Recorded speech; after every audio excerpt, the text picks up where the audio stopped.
There was a time before the noise, before every meal was photographed, before opinions were broadcast instantly, before being seen mattered more than being present. We grew up in the narrow space between two worlds, an analog childhood and a digital adulthood, where Saturday mornings meant waiting for your favorite show because if you missed it, and anticipation was part of the experience. Conversations happened face to face. We memorized phone numbers. We knocked on doors instead of sending messages. And we stayed outside until the streetlights came on because that was the only reminder we needed. Ambition was quieter then, shaped by early trains into London and long commutes into New York, by first interviews and first suits, by learning how to build a reputation inside real rooms through consistency and competence, rather than curated profiles and carefully edited feeds. Success was something you earned gradually, not something you announced instantly, and respect traveled by word of mouth rather than algorithms. Then everything accelerated as the internet stopped being a place we visited and became the environment we lived inside. Phones stopped being tools and became extensions of our hands. Busy became an identity, and visibility became currency. Now we wake up to notifications before we even open the curtains. We measure relevance in views and reactions, and we compare our private realities to public highlight reels before the day has properly begun. Yet we remember something different because we experience silence without discomfort, boredom without panic, and connection without performance. That memory matters in a world that moves at relentless speed, where information is constant but clarity is rare, where we are endlessly connected yet often feel alone. We are the only generation that understands both rhythms, the patience of a slower era and the pressure of a hyper-connected one, which means we know how to build without broadcasting, how to focus without constant validation, and how to remain present without turning every moment into content. We are not outdated in the modern world. We are calibrated for it, and in an age that rewards noise, those who remember stillness carry an advantage. We are the last generation before everything changed, and that perspective is power. There was a stretch of history balanced between two worlds, and we happened to grow up inside it. It was a period when silence still existed in everyday life, when attention was not constantly harvested, when presence did not compete with performance. We did not know we were living in a closing chapter of something irreplaceable. We simply called it normal. Morning began without a glowing screen inches from the face. The day opened gradually, light slipping through curtains, the distant hum of traffic drifting in from the street, the smell of toast or strong tea rising from the kitchen. Information did not arrive in waves before breakfast.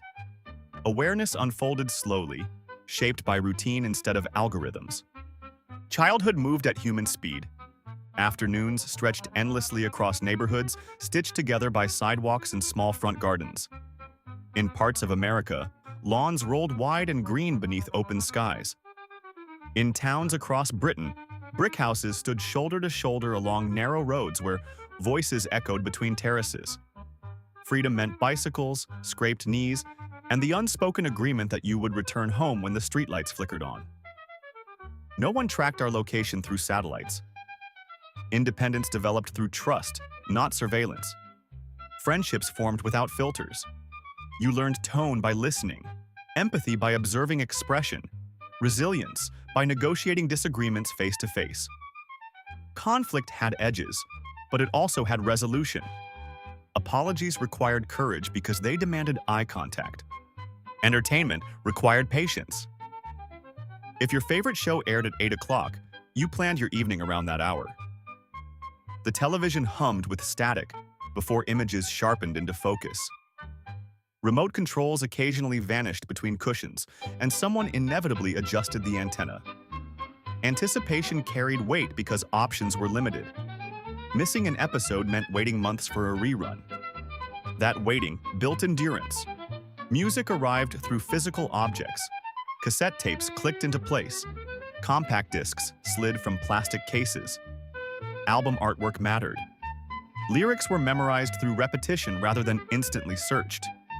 Songs attached themselves to seasons, friendships, long drives, and heartbreak. Communication demanded intention. Phone numbers lived inside memory rather than contact lists. Calling someone meant risking an awkward conversation with a parent who answered first.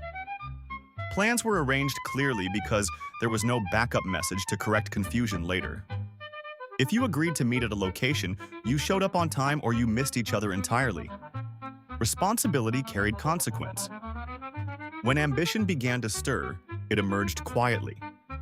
Teenage jobs introduced the concept of earned income, paper routes at dawn, weekend shifts in local shops, summer work under hot sun or steady drizzle. Paychecks were tangible proof of effort. Saving required discipline because spending power felt substantial. University or apprenticeship choices marked serious turning points. Guidance counselors and family members offered advice shaped by practical experience rather than viral trends. Career aspirations grew from exposure, mentorship, and observation instead of curated highlight reels online.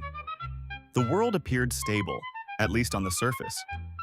In the United States, prosperity from the late 20th century created a belief in upward mobility. In the United Kingdom, economic shifts reshaped cities and industries, yet optimism threaded through conversations about opportunity. News traveled through newspapers folded beneath arms during train commutes or delivered by evening broadcasts watched collectively. Then, pivotal moments arrived that altered national psychology. Major global events shook confidence and redefined security. Images replayed across television screens unified households in shared shock. Discussions unfolded around dinner tables rather than within comment sections. Grief felt communal because it was processed together. Technology advanced steadily, yet it had not fully consumed daily rhythm. Computers occupied desks in designated rooms. The internet required connection through audible dial tones that signaled temporary entry into a separate space. Logging off restored quiet instantly. Digital identity remained secondary to physical presence.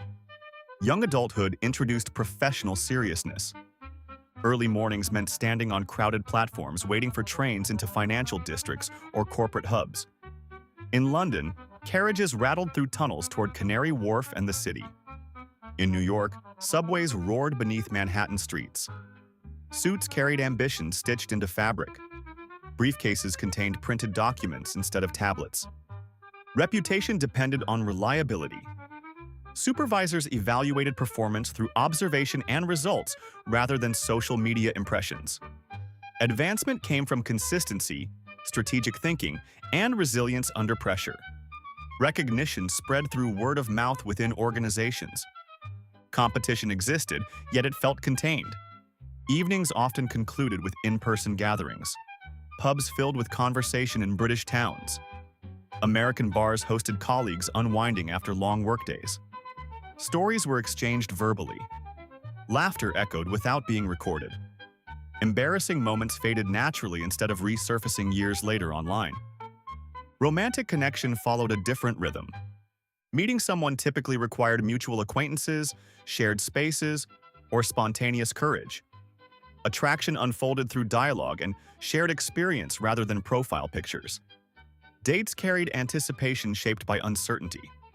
Rejection stung sharply but privately. Gradually, subtle changes appeared on the horizon. Mobile phones grew smaller and more accessible. Email replaced handwritten correspondence in professional settings. Search engines simplified information retrieval. Convenience increased, and with it came new expectations for immediacy. The boundary between offline and online began to blur. Social platforms emerged initially as tools for reconnecting with classmates or maintaining long-distance friendships. Posting photographs felt novel. Status updates seemed harmless. Few recognized the scale of transformation underway. Devices evolved into extensions of identity. Notifications introduced constant interruption. Silence shrank as alerts punctuated ordinary moments. News no longer waited for scheduled broadcasts. It refreshed continuously. Opinion became instantaneous. Workplace culture shifted alongside technological acceleration. Availability expanded beyond office walls. Laptops traveled home. Emails arrived late at night. Productivity metrics intensified. Being busy transformed into subtle competition. Comparison multiplied. Instead of measuring progress against neighbors or colleagues, individuals evaluated themselves against curated global audiences. Achievements appeared ordinary when viewed beside carefully edited portrayals of success. Satisfaction grew fragile, attention fragmented. Conversations competed with buzzing phones resting face-up on tables. Multitasking replaced deep focus. Long-form reading declined as headlines dominated awareness. Patience, once strengthened by necessity, encountered new strain. Yet those who grew up before this transformation retained an internal reference point. We remember stillness without anxiety, waiting without agitation, privacy without suspicion, leisure without documentation. That memory shapes perspective. Modern life moves rapidly, propelled by innovation and relentless connectivity. Opportunities expand across borders instantly. Information empowers decision-making at unprecedented scale. Progress offers undeniable benefits. However, speed carries cost. Continuous exposure to comparison can erode contentment. Perpetual availability can exhaust emotional reserves. Digital performance can distort authenticity. Because we experienced both eras, we possess contrast. We know how to detach because we once lived without attachment to devices. We understand conversation without screens because we practiced it daily. We recognize the difference between curated persona and genuine character. Midlife arrives with reflective clarity. Financial stability may have improved. Homes may have been purchased. Titles may have been earned. Yet fulfillment feels increasingly tied to meaning rather than status. Priorities recalibrate.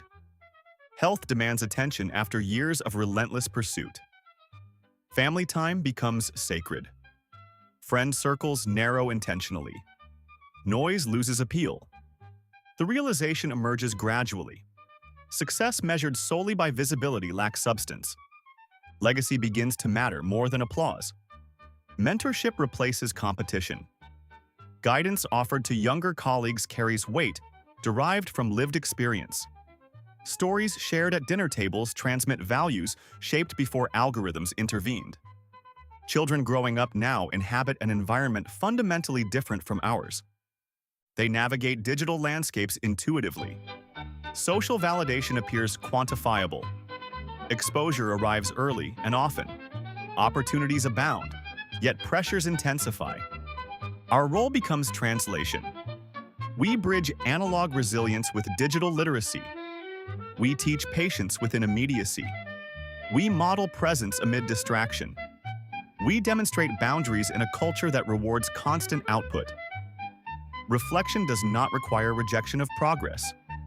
Technology can enhance efficiency.